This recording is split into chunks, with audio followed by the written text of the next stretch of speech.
Er stond hier in Buitenpost een groot huis, eigenlijk wel een heel bekend pand voor veel buitenposters.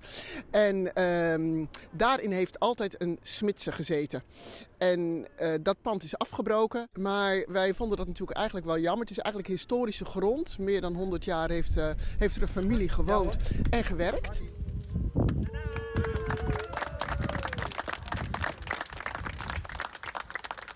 Een bijzonder aandenken aan de oude smidse van Noordhof in Boetenpost. Het gebouw wat verliezen eerst loopt. Maar om de herinnering te bewaren, waard van de middag een hekwerk en een informatieboord ontbleten. De familie Noordhof kan het gebaar bot waarderen. Ja, ik vind dat geweldig, jongen. Ik hier er nooit op rekenen. Ik word benaderd door plaatselijk belang wat ze van plan winnen. En ik wist net wat jaren.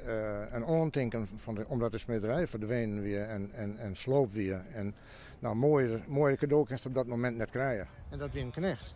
Toen de smederij nog volop draaide, zeg maar, dan in de Nijmiddag kwam er altijd wel een paar mensen die schaden zich even om de smidsen heen, om de vuur van smidsen.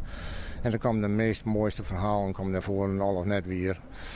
Ze vertelden me wat het laatste nijs even. En het was gewoon heel gezellig, het was een ontspannen sfeer. Dat ik als jonkie wel trots ik hoor alle verhalen net begrepen, maar ik vond wel dat het mooi ontspannen weer. Maar de aandenkens wel plaatselijk belang verzwaar je dat de herinnering aan de smidse net verdwijnt. Dat gaat heel snel verloren bij de volgende generaties. Dan weet je er eigenlijk niets meer van. En door het plaatsen van dat hek om die boom, maar ook om dat bordje met de uitleg, ja, kun je ook zien op fotootjes hoe het hier vroeger aan toegegaan is. En eigenlijk was het toen, in de 50er jaren, in de 70er jaren, een heel een middelpunt in het dorp waar veel mensen ook samenkwamen.